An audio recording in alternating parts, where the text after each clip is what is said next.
This presentation will address the multi-agency public safety response to a post-blast incident.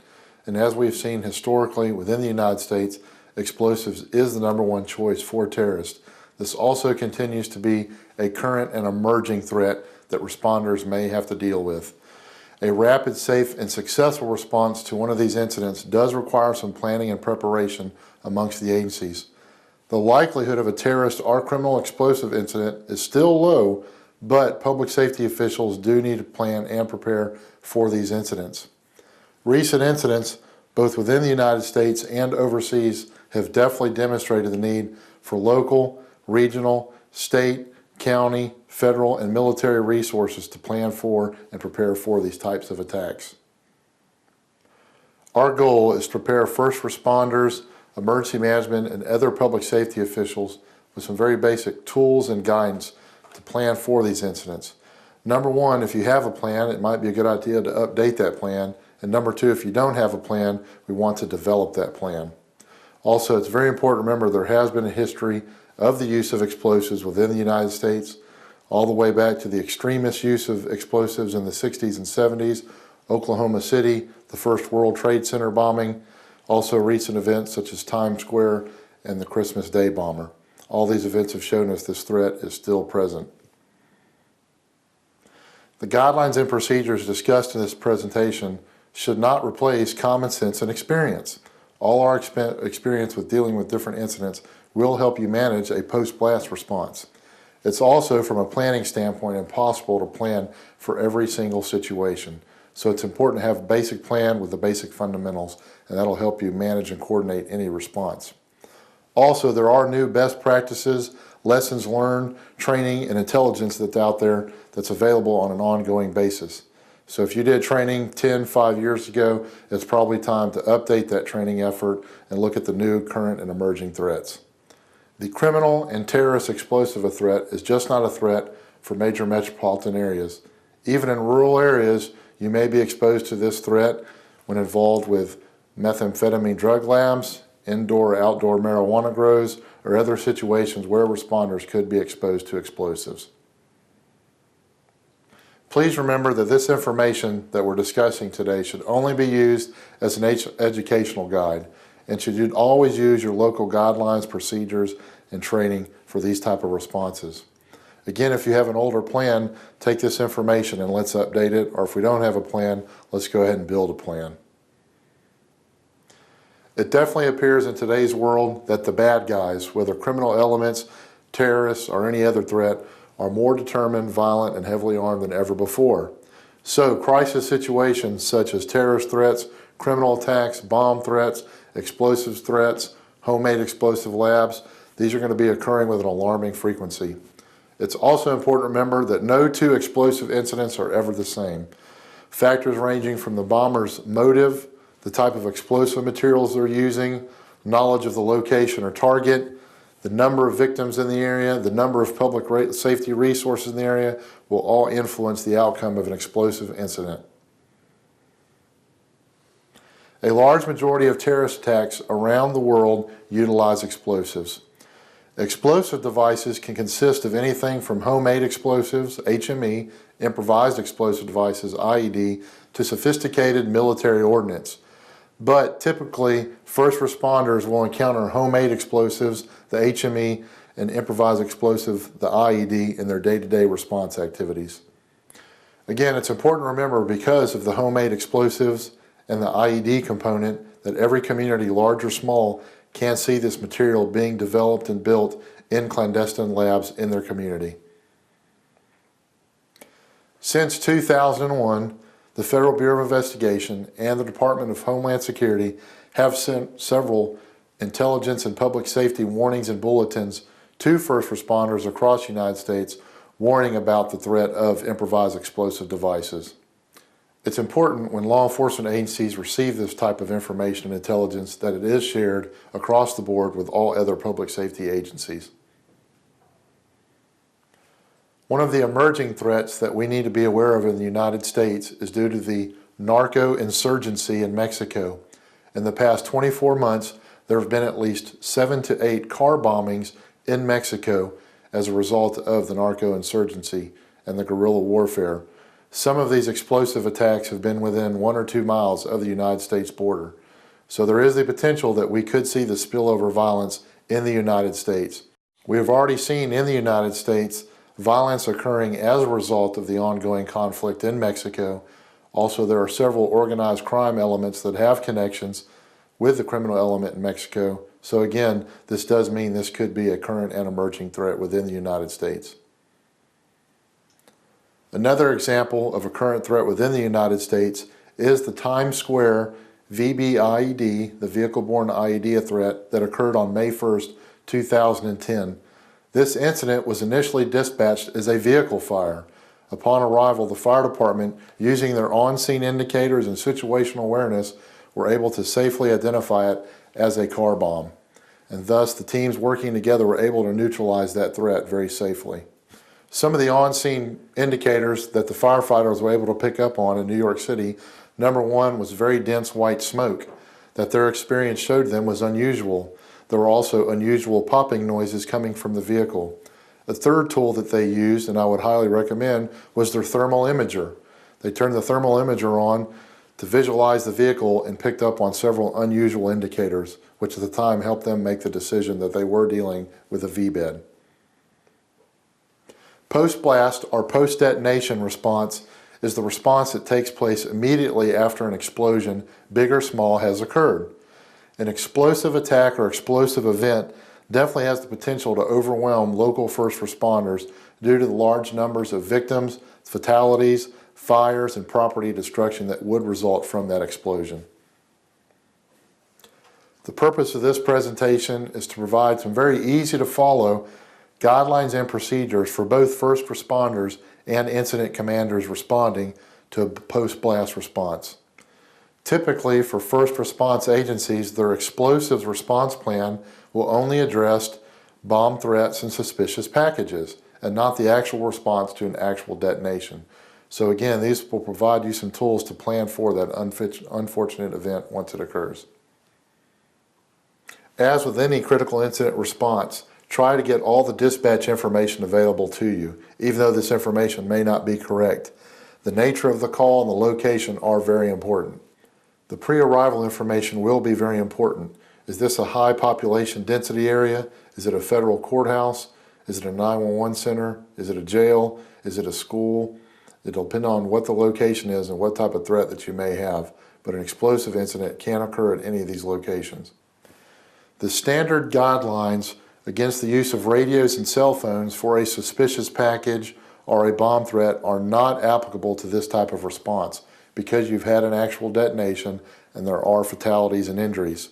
There will be an overriding need for a very rapid and coordinated response. This is the only way that you can safely and successfully manage this incident. If possible, try not to use radios within 150 feet of the blast site or the seat of the blast site, and use other resources such as runners in the hot zone to try to avoid using the radios too close to the blast site. But again, you will need to use radios and cell phones to have a safe and coordinated response. Some of the arrival on scene items that you'll have to manage. Number one, please proceed with caution for your own safety when approaching the incident. If possible, approach from upwind and uphill, but again, this will be dependent upon the situation and the terrain. We don't know what's in the smoke, so we try to avoid the smoke from an explosive incident. Also, slow down when approaching the area and conduct that 360-degree scan of the situation. Don't get tunnel vision just on the blast. We need to do that when we're conducting our windshield survey for several reasons, including we're getting a complete image of what happened and we're able to report to all the other incoming units on what's happened and what we're seeing. As a responder or an incident commander, it's very important to use at least one staging area or even multiple secured staging areas. This will keep resources from stacking up in one location because again, we have to consider secondary devices, secondary threats. So you should consider multiple secured staging areas. Also, from a command and control standpoint, if I have a staging area established, at any given time I know how many police cars, fire trucks, ambulances, bomb squad, and other resources will be in the staging area, and we can make that decision to pull those resources in. Also, law enforcement, when the incident occurs, needs to immediately disperse any crowds that are forming and begin attempting to set up some type of perimeter. As with any crisis situation, it's very important to rapidly implement the Incident Command System, or ICS, and those necessary components that you do need, such as unified command, a safety officer, operations. All this will depend on the size and scope and scale of the incident, but you do need to establish the Incident Command System so all the multiple agencies can work together. Also, from a response standpoint, if possible, avoid entering the blast impact area, or what we can call the hot zone, unless it's absolutely necessary to save lives, and we only do this when it's possible. If it's very obvious at the seat of the blast or the blast impact area there are no viable victims, then responders do need to stay out of that immediate area. As with any critical incident, responder safety is always our #1 priority. Number one, we need to be reminded with explosive attacks or any type of terrorist attack that responders can be a target, and we need to keep that in mind during the response. Also, we need to maintain our situational awareness.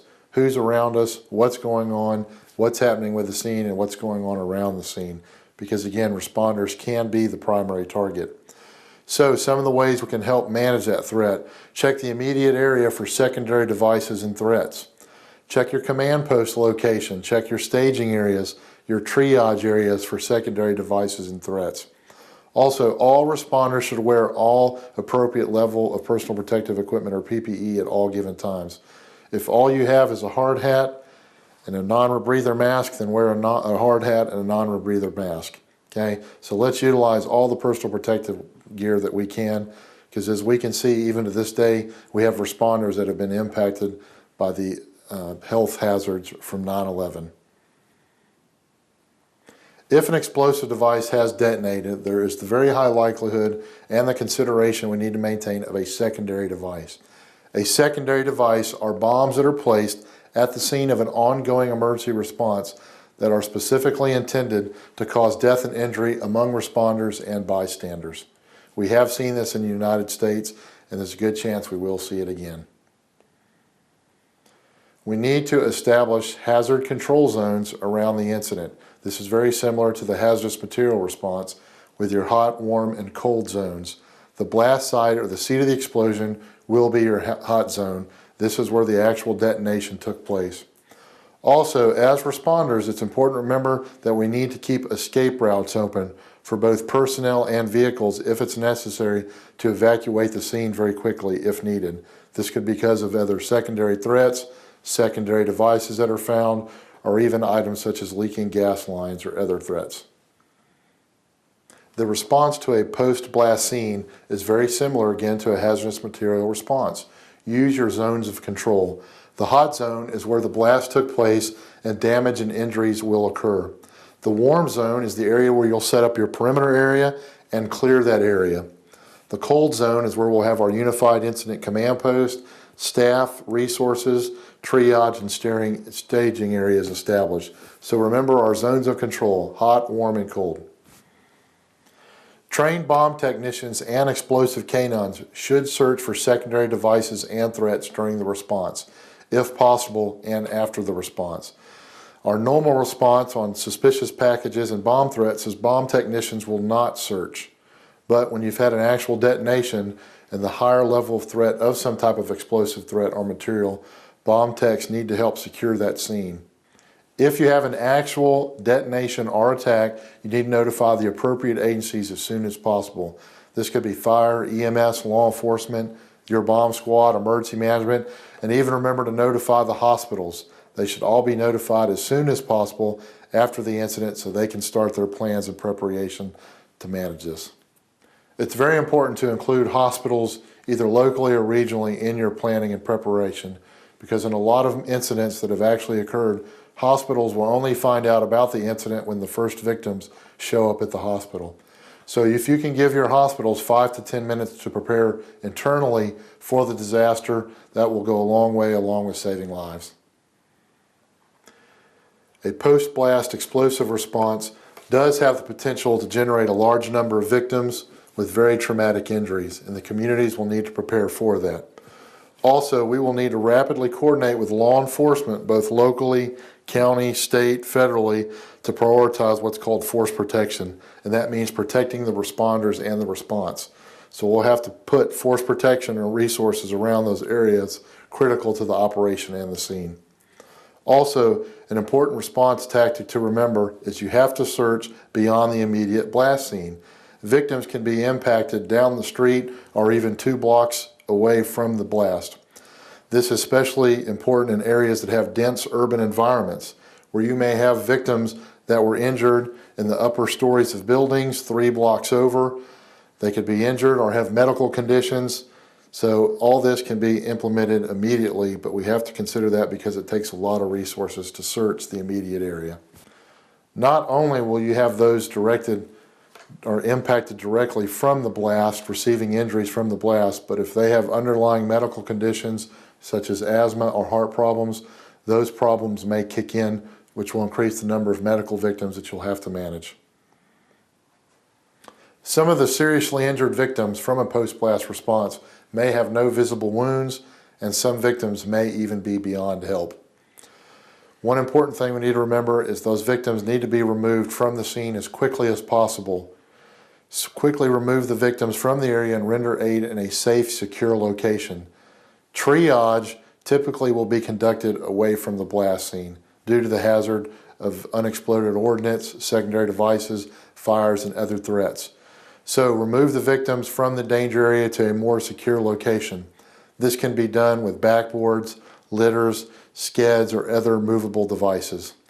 Normal stretchers out of the back of an ambulance may not be usable in this environment due to the debris, dust, fire hose lines, and other material that may be blocking the path. So these victims may have to be carried, which is manpower intensive. If you're limited on manpower initially, which you may be, it's okay to grab civilians, tell them what to do to help move those victims out of the immediate blast area as they are self-evacuating away from the scene. EMS, BLS, basic life support, and ALS, advanced life support, may need to implement their county or regional or local disaster procedures, such as utilizing tactical medics, triage tags, casualty collection points, and field treatment areas for very minor injuries. This avoids you with overloading the hospitals with minor injuries when they need to manage the traumatic and burns and other type of serious injuries. Also, locally, you may need to implement your local mass casualty disaster plan and even your mass fatality plans as soon as possible. With triage is typically going to be conducted twice in a disaster situation. Once at the scene and once in the hospital. This may be done multiple times at both locations. Also, from a response and planning standpoint, biohazard issues will need to be addressed, as there is a lot of blood and tissue visible and present at these scenes. So you may have to have field decontamination taking place for responders and investigators. We need to expect numerous types of injuries, including traumatic injuries, blast pressure injuries, internal injuries, crush syndrome, burns, fragmentation, and shrapnel. You can have a wide variety of injuries occur from a small blast. Also, responders need to immediately start monitoring for other hazards such as chemical agents, gases, and radioactive materials. This is a good mission for your hazardous materials team to conduct as soon as possible because we don't know what other hazards are present either on the scene or in the smoke, dust, and debris. Also, again, first responder is always important, so we want to try to identify and prevent secondary injuries to both responders and the public due to falling pieces of glass from broken windows, from upper stories, debris from other buildings. So one way we can do that is utilizing that personal protective equipment we've talked about. From a fire department response standpoint, if vehicle or structural fires are involved, firefighters should rapidly knock down the fire while preserving evidence if possible. But life safety is very imperative, and that needs to be the focus on firefighting operations. The incident commander must decide whether the fire operations should be offensive or defensive in nature during the response. Responders should attempt to approach the scene from upwind if possible as even small explosions can generate a significant amount of smoke, dust, or debris. Firefighters during firefighting operations should wear complete turnout gear and SCBA. As you're responding, you will need to consider other specialized assets such as USAR or urban search and rescue teams, hazardous material teams, tactical teams, incident management or overhead teams, all the other specialized resources that may be required to manage a large-scale incident. During your scene operations, you'll need to consider some of the other secondary hazards, such as electrical lines down, gas lines that have been disrupted water mains, the streets may be flooded. All these type of situations can occur and can create a hazard for responders. Family and friends may immediately converge on the scene, so consider initiating a family assistance center due to the impact of this event on our community. A family assistance center is a location where family members and friends will receive information on the wounded and deceased.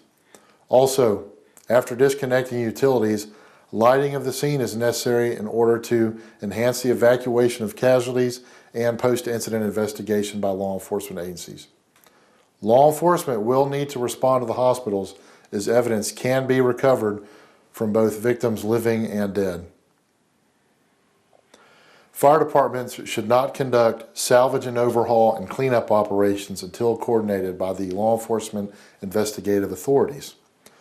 When you have the response, you need to make immediate notifications of local, state, and federal agencies and resources that can provide you with support. In a smaller community, a larger community, with a large event or a small event, any explosive blast incident is going to be an extensive multi-day crime scene and investigation. Immediate interagency cooperation can be established using the incident command system and unified command, and this will be essential to a safe and successful response. Clear communications, both personal and radio, will be necessary to have an effective response. If you have access to helicopters, this is an excellent tool to provide you an overhead assessment and overhead security during the scene. Clear communications can be established during a response by all the agencies utilizing the incident command system and avoiding freelancing. Establish as large a crime scene perimeter as possible. The rule of thumb for the perimeter is to extend the perimeter 50% from the farthest piece of evidence located. If you have an incident and you find a piece that is 100 yards away, you will extend that perimeter another 50 yards away from that farthest piece of evidence, and that will give you your initial perimeter that needs to be established and secured. We also need to ensure that the responders preserve possible evidence that they will come across for subsequent criminal and forensic investigations. As far as evidence goes, if you find what you think is an important piece of evidence, please don't pick that up and bring it to law enforcement or the command post. Or if you find a critical piece of evidence, but you need to conduct life-saving rescue operations, take a picture of it, mark the area where the evidence was at if it needs to be moved, and effect those life rescues. During an explosives response, a large number of pieces from the explosive device or the bomb can be found. So this will be very important during the response and the investigation. One important aspect that we do need to plan for is the intensive media response that you will have to any type of explosion that occurs. So we need to appoint at least one PIO or public information officer as soon as possible to handle the immediate media response that will arrive on scene. Also, the crime scenes may be limited to a small area such as a single residence or a single business, or can extend for several blocks. With today's social media aspect, the role of a public information officer will be critical, as the media coverage will now be extended to 24/7 coverage until the response has ended. One important ICS tool or incident command system tool that can be utilized in the first few minutes of any major incident, including an explosive incident, is the ICS 201 form. This is referred to as the incident briefing form. Why this is important: it allows you as the responder incident commander to gather all the important information that you need to be able to provide briefings, provide information, and help you make some decision. This includes a scene map or sketch, a situation summary of what's happened up to this point. What are your current and planned objectives for the next few hours? What current plan, action, strategies, and tactics are we utilizing right now? Who is on the scene from an organizational position? And what resources or a resource summary do we have? The 201 form can be filled out within 2 or 3 minutes and can be shared when a new incident commander comes in, when you're providing briefings, and can help you manage the response. A 201 form can be found even by going to Google and searching an ICS 201 form. You can have an electronic version or even a written version. What this slide visualizes is what a unified command organizational setup would look like for an explosive incident. As you can see within the unified command leadership, we have a representative from Fire Rescue Department, a law enforcement representative, and an EMS representative. You will also see multiple public information officers that are working together to put out the same message. You will need to assign a safety officer for the scene. Your emergency management can assist you as your liaison officer, and all the other agencies will fit into this ICS organizational structure as agency representatives. So what this leads us to is speaking with one voice. It's important to remember under unified command, those lead incident commanders can shift roles and responsibilities. Initially during the response, it could be the fire rescue incident commander who's in charge during fire and rescue.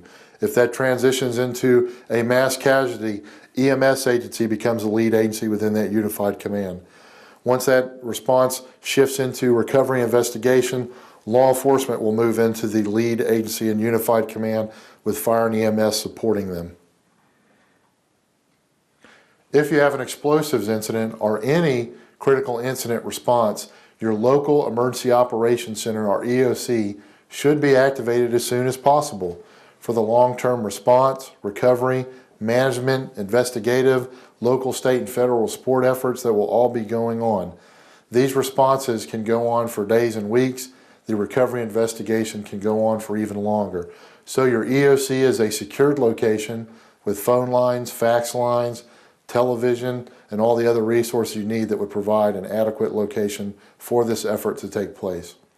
Also, due to the media aspect, your Joint Information Center, or JIC, should be established as soon as possible, involving all the key agencies and all their public information officers, because this response will become national and international news immediately.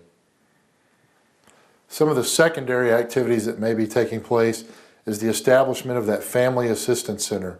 That will need to be at a site that is secured and remote from the incident. This is where the family members will meet with counselors, clergy, and investigators. The media is not allowed in or near a Family Assistance Center.